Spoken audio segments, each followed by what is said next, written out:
What's good, y'all? This your man Diamond Thomas coming to you live and direct in the Diamond Blackout Show Lab. Right here, I got a real live treat for y'all. Y'all ain't even gonna believe this one. Word up. I got the original, the OG of this. He emerged in 1986 on Fresh/Sleeping Bag Records. He hit us with Back to the Old School as his debut album. He been our favorite since the start. The incomparable. You can't compare him to nobody. Just Ice. Welcome. What's going on? I'm good, beloved. Welcome to the Diamond Blackout Show, Just Ice. Just Ice, you have a new single out. I heard Cash Money on the cut on that joint and MANTRONIX. Yeah. What made you go back to that right there? Because that's an all-time favorite right there. Well, that's that track that was like that was a Cold Getting Dumb track. Right. And to be honest, when Cold Getting Dumb was first made, it was that whole record was like a mistake because we couldn't get the timing right. Really? Wow. Yeah, that whole record was a mistake. It wasn't. We were surprised when it came out the way it did because MANTRONIX was always like, I gotta stop here and loop this and do this to make, because if you listen to it, right, Cold Getting Dumb is really off beat. It's not on beat at all. I always said that in the beginning. I said, wow, he must have been warming up or something or switching over. I said that. Yeah, that's crazy. But then the whole thing is, instead of him changing the beat around, I just told him, when the music slows up, I'll slow up, and when the music speeds up, I'll speed up. Genius. So, like that, and it actually worked. Yes. So moving forward a few up to now, because that track is so wicked. What MANTRONIX did was he just, how you say, upgraded it. Yes.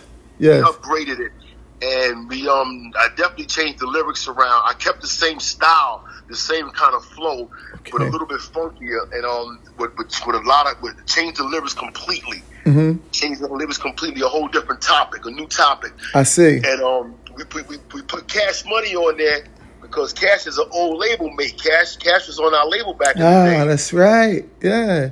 All the other people be quiet. Cash Money and Marvelous. Cash Money and Marvelous. So me and Cash Money, we keep in command. In fact, I was on the phone with Cash Money and Cutmaster DC like about 2-3 days ago. Are you kidding me? That's awesome.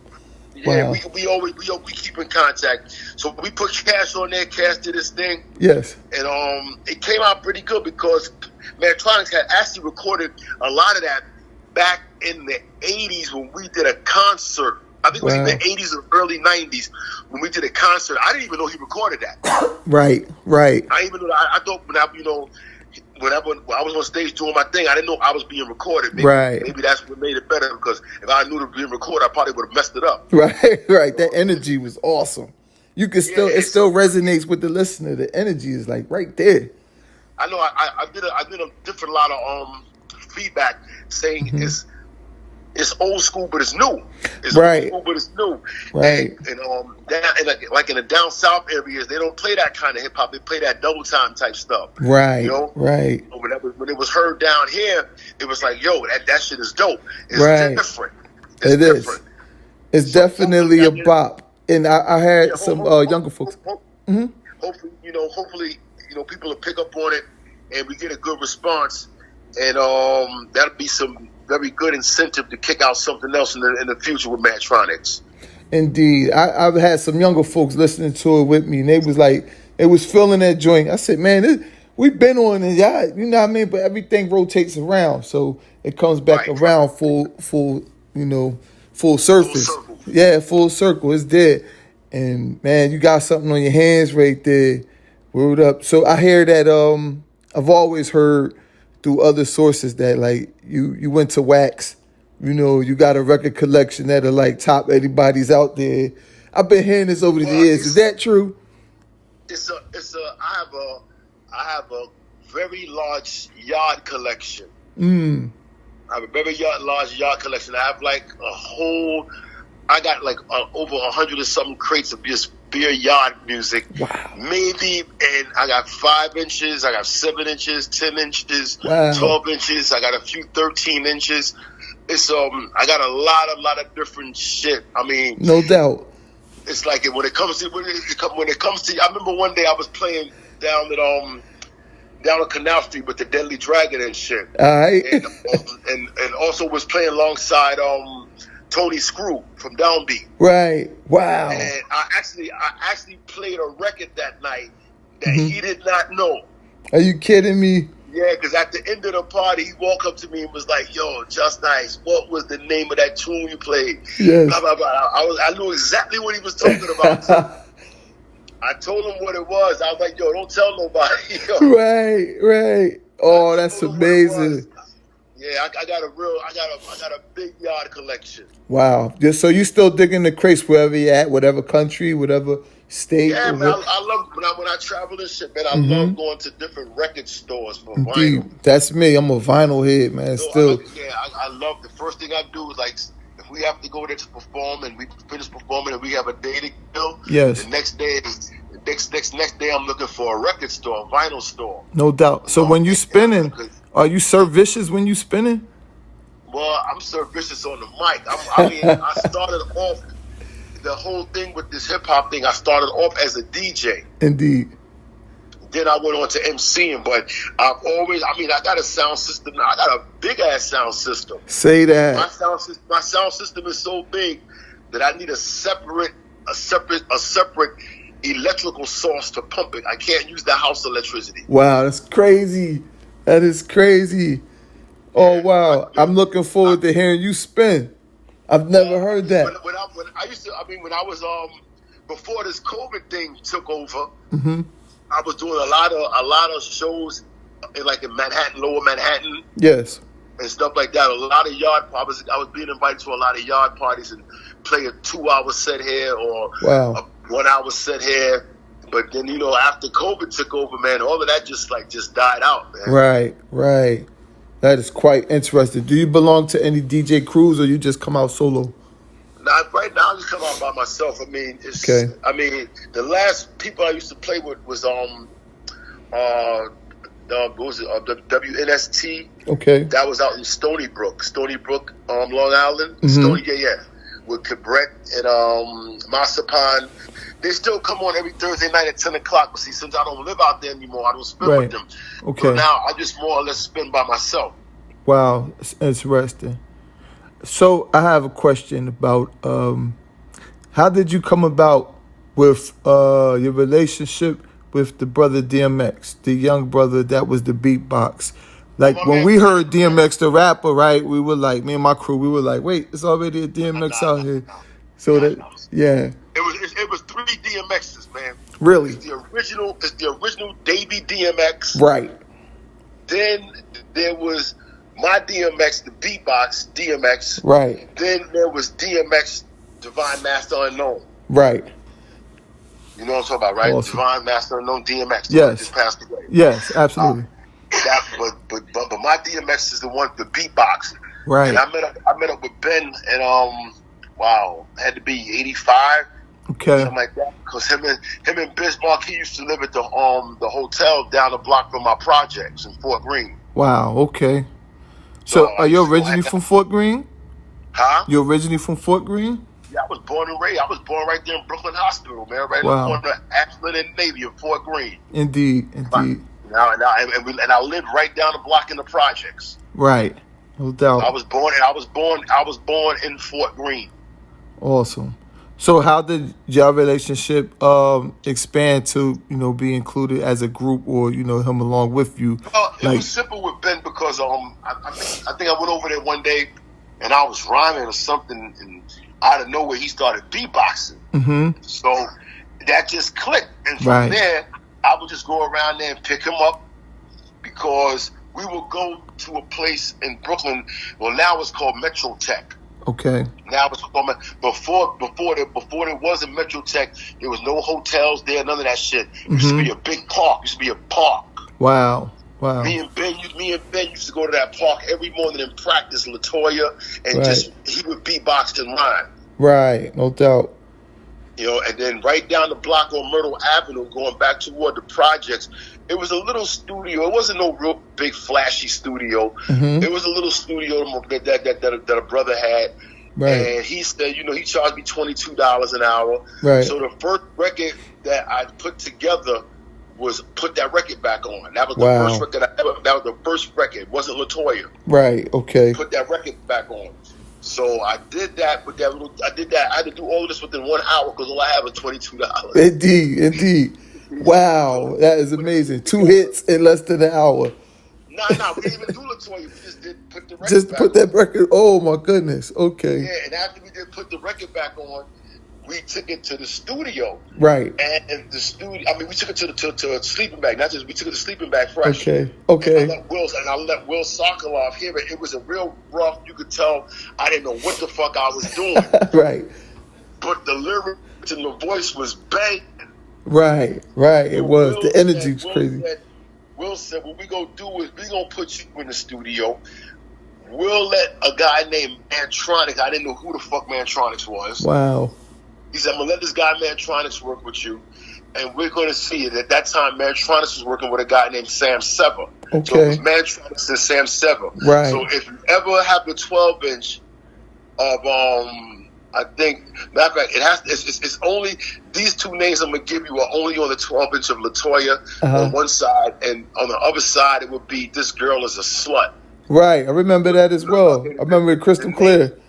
The names on there is called Biggie Rat and Itchy Brother. Okay. That's MANTRONIX and Sam Sever.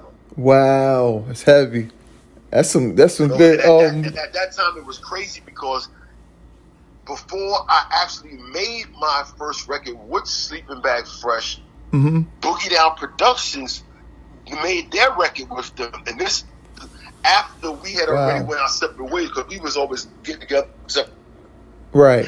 But what I didn't understand was they didn't use the name Boogie Down Productions. Oh, okay. What were they using? The 1241. 1241? Yeah, and it was like a parody to MANTRONIX's hit because at that time MANTRONIX hit was Fresh Is the Word. I remember that. MCT. Right. So what 1241 KRS-One and Scotland Rock did was made a record called Success Is the Word. Wow. That's heavy. And this is all on Fresh Records. Okay. I had no idea. That was like you're like a walking encyclopedia, brother. Word up. That's crazy. Wow. Yeah, but then after all of that, that's how me and Ben got together. They put us in the studio. We did what we had to do, and then how I got the idea for LaToya was because of Dougie Fresh and Slick Rick's Lottie Dottie. Right. And this is before, this is before the record even came out. This is back when cassettes ruled hip hop. Right. And it was all, and if you knew anything about hip hop, there's a special tape going around with Lottie Dottie and say this that. Girl, this girl is a prostitute. Treat him like a prostitute. Treat her like a prostitute, right? So whenever so soon, I used to be uptown and I would hear it all the time. Right. But back then, Dougie was very smart. He didn't record it on the record at first. He recorded it on like dub plates or special plates and only gave them to certain DJs. Wow. Amazing. So you would have to go to that party in order to hear that record. Right.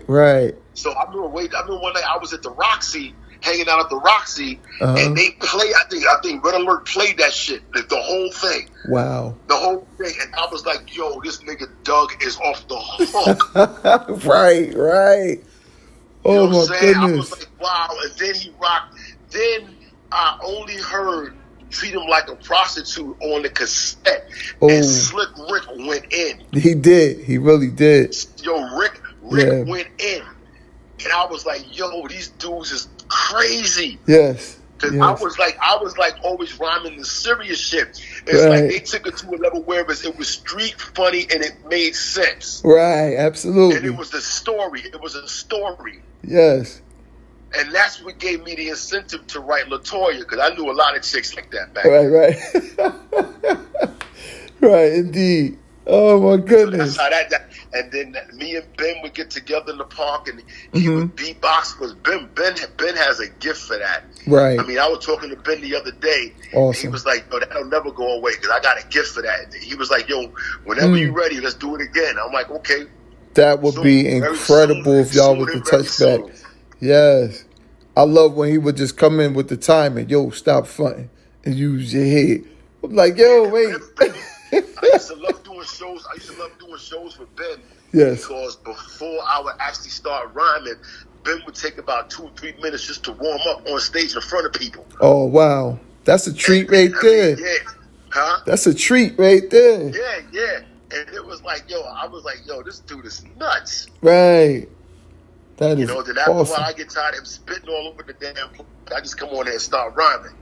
Indeed. How did you and KRS-One connect on the level where y'all was recording and creating art together? Well, we go back to when we was homeless, man. Indeed. That's homeless shit. Mm-hmm. I remember back in the day when Chris was a house MC with Jerry Lee MC and some girl. Right. And Scott LaRock was the house DJ for a club called International Disco up on 140 something street in Broadway, Manhattan. Right. It was a very live hip hop spot. Uptown knew all about that on BI. It was called BID, Broadway International. All right. There was a lot of club. It was a lot of acts and a lot of people came through there. Came through there, and Scott LaRock was the house DJ there at one particular time. Right.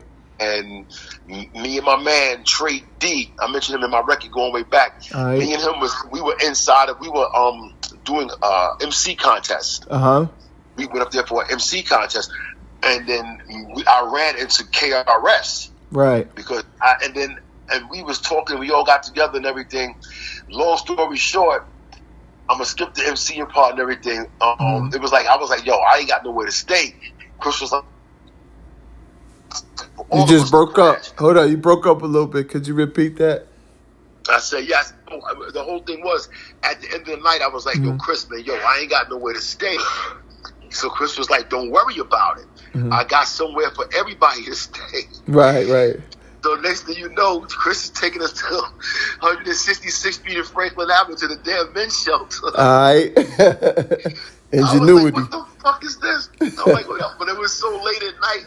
Right. And I was so tired. I was like, fuck it, man. Let me get a bed and go to sleep. No doubt. So we woke up the next morning and shit. So, you had to go see the counselor and everything. Right.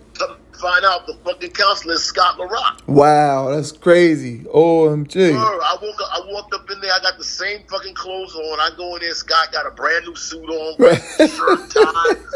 I'm like, this is the nigga that was DJing last night.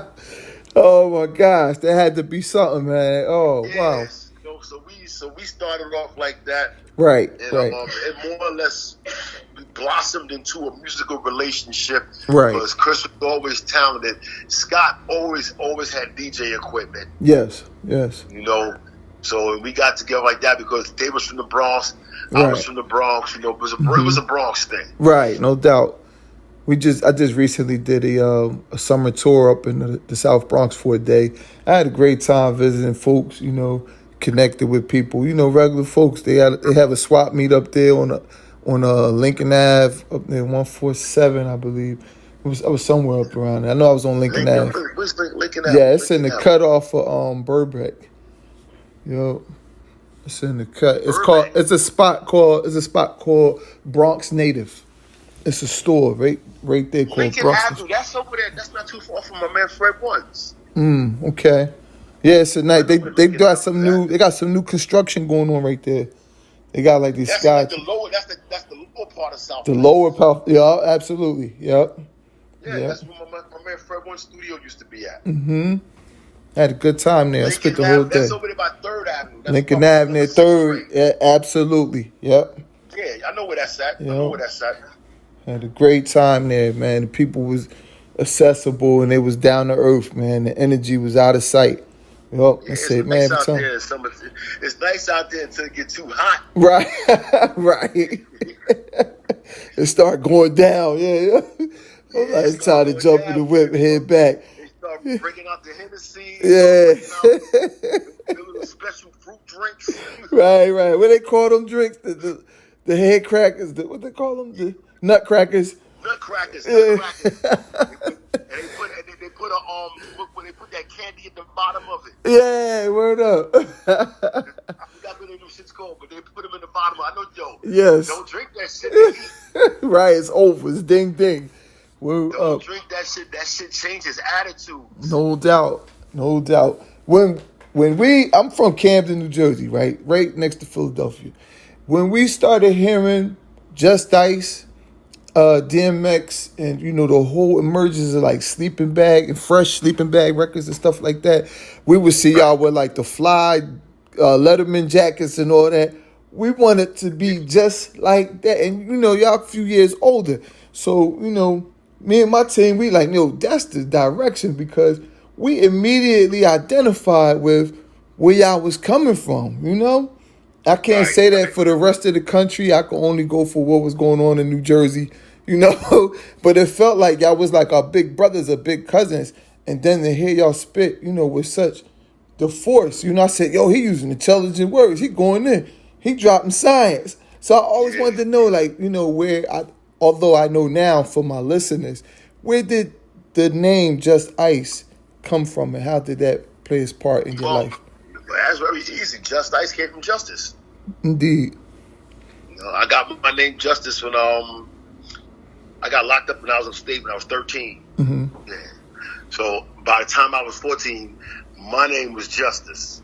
All right. A lot of things changed. No more Porky, and I never was no real religious person. But I got to understand, even at a young age, how the black man is God. Only has to learn how to be God. Mm-hmm. And the way it was explained to me, when you're young, you don't really grasp that shit. It just sounds good. Right, word up. But as I got older, I got to understand it more. So when I started rhyming, I just took justice and broke it into two words, Just Ice. Because if someone fails to understand my wisdom, and now I'm speaking in mathematics. Right. Was that thunder? Oh shit! if someone fails to understand my wisdom, which is 32, that means you are just ice. Wow, heavy. That means that you're mentally frozen. That's what just ice means. Right. That's why when somebody calls me, they be, yo, what's up, Just Ice? I know damn well you don't know me, because I don't like to be called that. Right. That's a name for records. Just Ice. When I'm touching the mic, I'm freezing your ass. Right. Love it. So that's what Just Ice means. Yes. My motherfucking name is Justice Scientific. All right. I love it. That's how Just Ice came to be. Justice Scientific. Also known as Sir Vicious. Dope. Sir Vicious, the immortal Just Ice. Yeah. Memnock. I got a whole bunch of names. Indeed. Yo, I got a name off of go on Facebook, look for Biff Nuggentry. Right. Word. Say that again. Biff Nuggentry. That's Biff me. Nuggentry. Word. Yo, I have listeners who will step up to the challenge and find you, just because of the love. You know what I'm saying? Yeah, I mean, a lot of motherfuckers, whenever I hit somebody up on Facebook or whatever, it don't come up with no damn Justice or Just Like. Right. My name is Biff. Right. Certain people call me Biff too. Word up. Out of sight. I dig that. Yeah, that's out of sight. Does Sometimes when you in the street, you don't want niggas be calling you, yo, Just Ice, yo, Justice. Yeah, exactly. I don't like that shit. Yeah. Somebody yell out the word Biff, ain't nobody gonna look around. Facts. Yeah, I love it. I was gonna ask you. Oh yeah, do you still do like shows with Ben if you can, or like have y'all done that? Or y'all? Yeah, well, we have right now Ben is trying to get his he's in the process of getting his passport. Okay. Because his expired. Because we have a show coming up this September 24th and 25th. Mm-hmm. It's a whole bunch of us. We're going to all be going over to Amsterdam. Nice. I think me, myself, Onyx is going. Okay. Black Sheep is going. and the groups from over there going. Schoolie D is going to be there. Wow, he just had a birthday recently too. That's what's up. Huh? Schoolie D just had a birthday recently. Yeah, okay, that's good to hear. You mentioned that. All of us are going to be over there. So what Ben is trying to get his so we can get over there together and tear this shit up. Because I go over there like every year or every other year. Really? And I always have a good show over there. Right, no doubt. Because there are plenty of us that's still here on the planet that remember, your contribution to the art form from, back to the old school or Cool and Deadly. I used to love the Desolate one, the Masterpiece joint, Gun Talk, all of that, Like we just followed your whole joints, Kill the Rhythm. We followed all of that, And listen, Kill the Rhythm. Wow, that's going. Indeed, because you speaking to someone who really loves the art form, the music, and the artist as well, And I appreciate that. No doubt, brother, this the platform for that. And my listeners, I don't call them fans, anything like that. We fam, because you run into people all over the world that just embrace who you are. You change lives, And from, I heard that before. Indeed. I recall listening to you when I was younger, and I was like, that's how you gotta be, yo. You gotta, what I'm saying? You gotta work out. My man, he worked out. He ain't playing with nobody, and he dropping signs, And we just took that for what it was, And, That's how you gotta do it, though. Indeed. Yeah.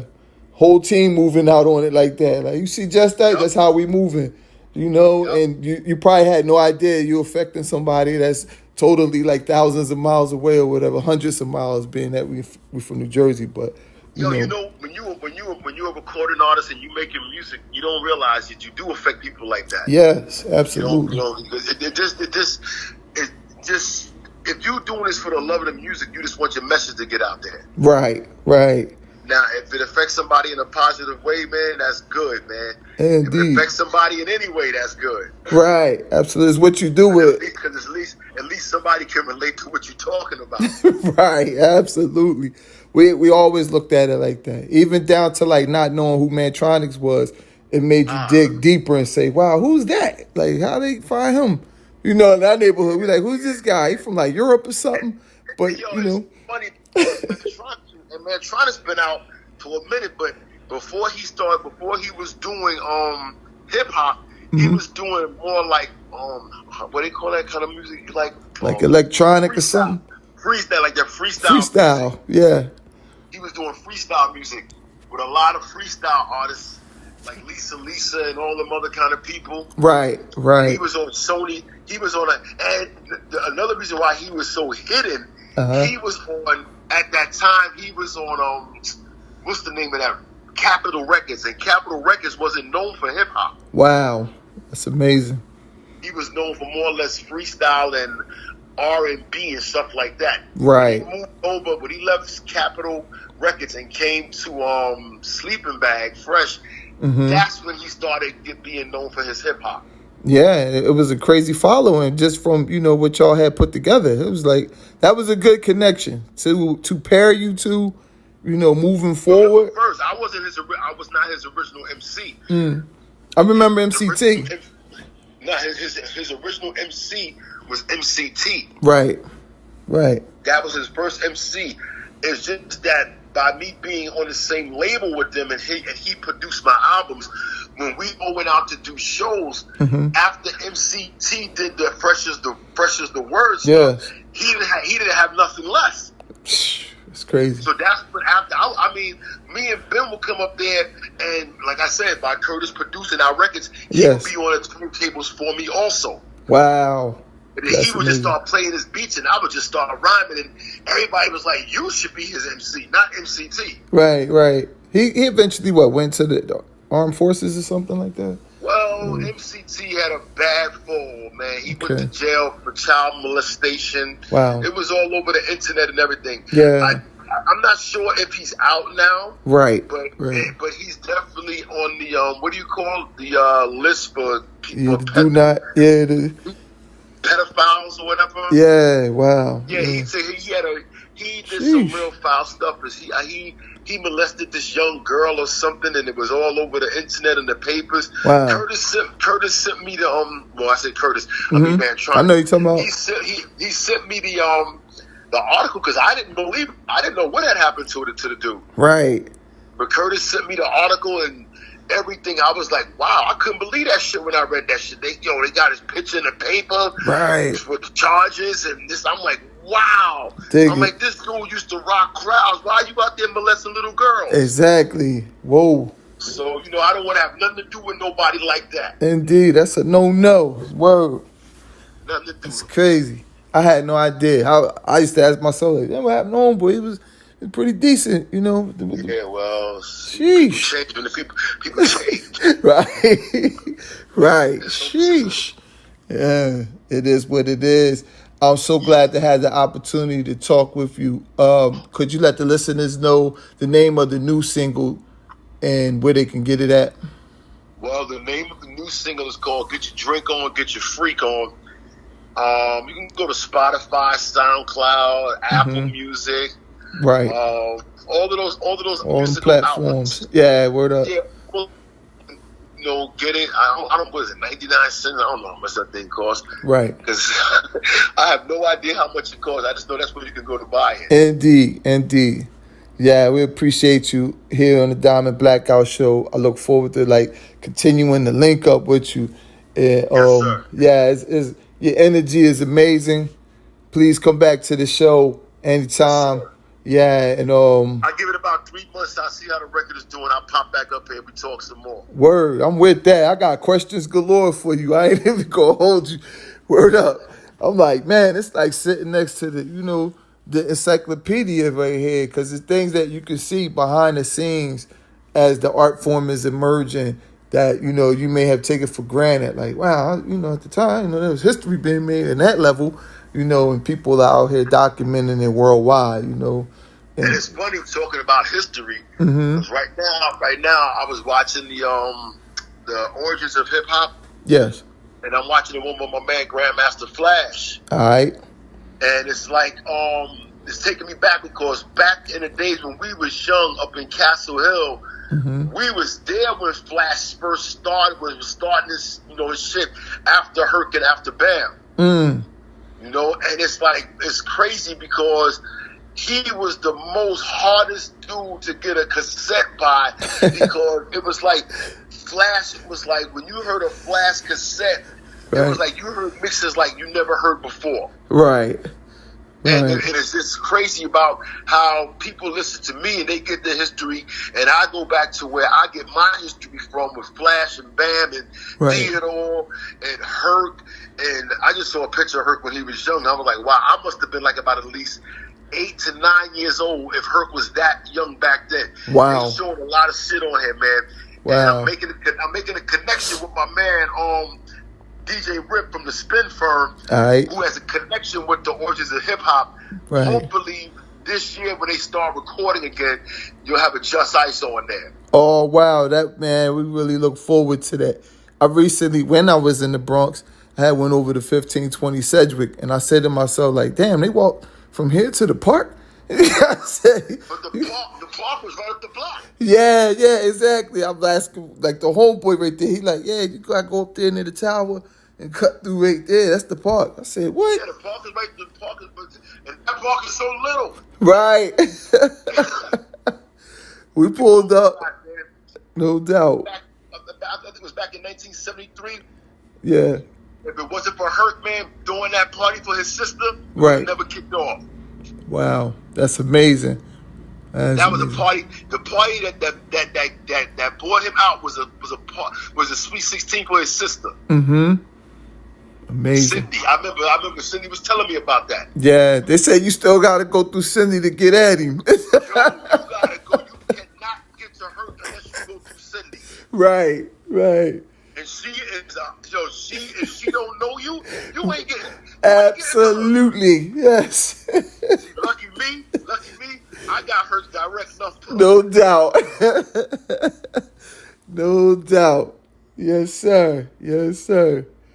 Hey, listen, y'all. Make sure y'all follow through, man. We're gonna keep rocking this joint.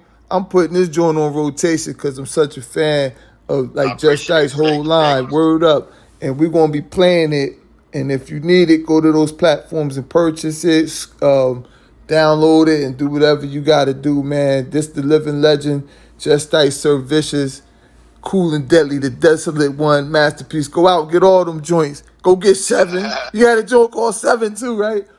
Yeah, I got a joint called 7. I got and after 7, it was about 3 more. Like Gangsta Boogie. It was one called The Best of Just Ice So Far, meaning I'm not done yet. Wow, love it. Love it. Let's go out and continue to support our brother. There's a few joints out there that's through the internet, man. If you look for them, you'll find them. Word. It's a lot of them are very deep though. Right. See, I go digging. You know what I mean? I go find them joints. Word up. I locate the keys on it. Thank you for showing up to the Diamond Blackout Show. I had a great conversation with you. I appreciate it, man. No problem. No doubt. If y'all got any questions, I can fill those questions over to Just Ice himself. Just reach out to me direct, 856-313-6307. This your man, Diamond Thomas, for the Diamond Blackout Show. Pulling up with my peoples, Just Ice in the flesh over there, rocking real heavy. We appreciate you, brother, and we love you, and we hope you come back soon. I will, brother. I appreciate the chance, man. Peace.